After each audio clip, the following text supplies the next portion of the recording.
ঘড়িতে ৮টা বেজে প্রায় ১৫। ট্রেনটা খড়দায় নামালো আমায়। স্টেশনে নামতেই কানে এলো, মেঘের কোলে রোদ হেসেছে, বাদল গেছে টুটি। ভুলিয়ে গেছিলাম আজ যে সে দিন ছিল না, বরং বাঙালির আবেগের দিন আজ। মিন্টো পার্কে আমার অফিস। খড়দা থেকে মিন্টো পার্ক প্রায় ঘন্টা দেড়েকের জার্নিতে কোথাও একটা ছবিও দেখিনি। গান তো অনেক দূরের ব্যাপার। এই জন্যই খড়দা আমার এত প্রিয়।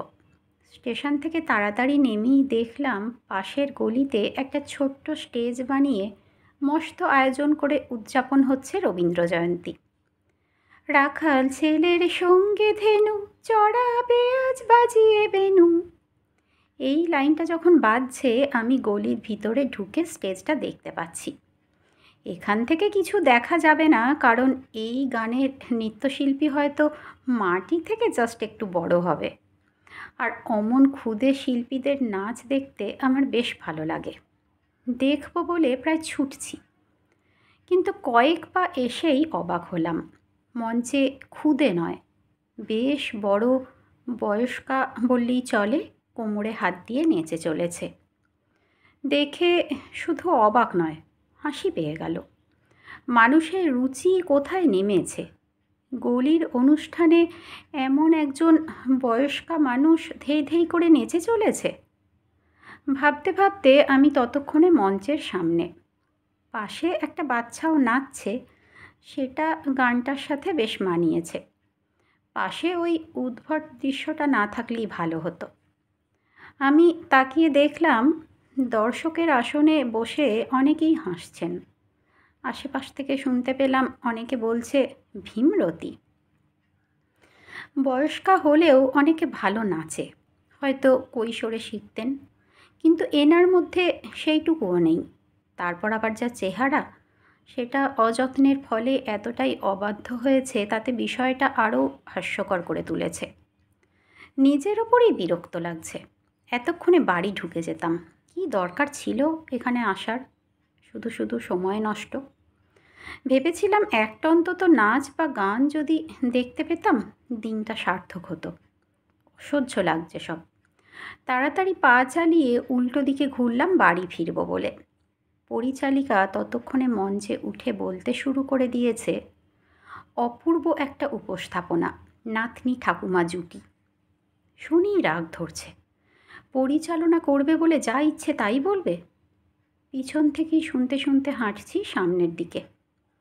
না ভাই, এটা অপূর্ব উপস্থাপনা নয়। ভাঙা কোমর নিয়ে কি আর নাচ হয়? জানো, ছোট থেকে খুব শখ ছিল নাচব, ঘুঙুর পরব পায়ে, কিন্তু পরতে দেয়নি। আমাদের গ্রামে মেয়েদের নাচ করাকে বাজেভাবে দেখা হতো। আমি দাঁড়িয়ে পড়লাম। চটপট ঘুরে দেখলাম ওই ভদ্রমহিলা, যিনি এতক্ষণ নাচছিলেন, উনিই কথাগুলো বলছেন। কতদিন শখ ছিল মঞ্চে উঠে নাচব। জানি প্রশিক্ষণ ছাড়া এসব হয় না, কিন্তু শখ যখন আছে, মরার আগে একবার মিটিয়ে নিই। জানো তো, একটাই ছেলে আমার, তার আবার নাচে মন নেই। মেয়ে থাকলে না হয় মেয়ের মধ্যে দিয়ে শখটা পূরণ করতাম। বলে আবার থামলেন ভদ্রমহিলা। খুব বেশি হলে কি হবে, লোকজন হাসবে, কিন্তু রবিবাবু, উনি খুশিই হবেন আমি জানি। বলতে বলতে এবার চোখ মুছছেন ভদ্রমহিলা। কি ভাগ্যিস নাতনিটা বলল যে ও একা নাচ করবে না। যদিও বাড়ির কেউ জানে না যে নাতনির সাথে ঠাম্মাও পাগলামি করেছে।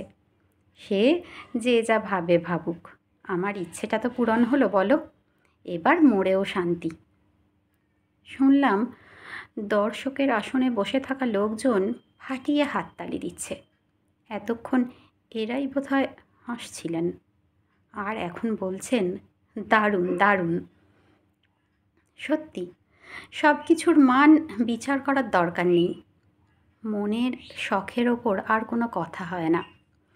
এই বয়সে এসে অনেকেই শখ পূরণের সুযোগ পান, কিন্তু গ্রহণ কজন করতে পারেন? কজন ভীমরতি আখ্যা ঘোচাতে পারেন? আমি অপেক্ষা করলাম কিছুক্ষণ। ভদ্রমহিলা নামতেই ওনার মোচকানো হাত দুটো ধরলাম। মনটা খুব খুশি হয়ে গেল। দারুণ রবীন্দ্র জয়ন্তী পালন হওয়া দেখলাম। আর কোনো আফসোস নেই।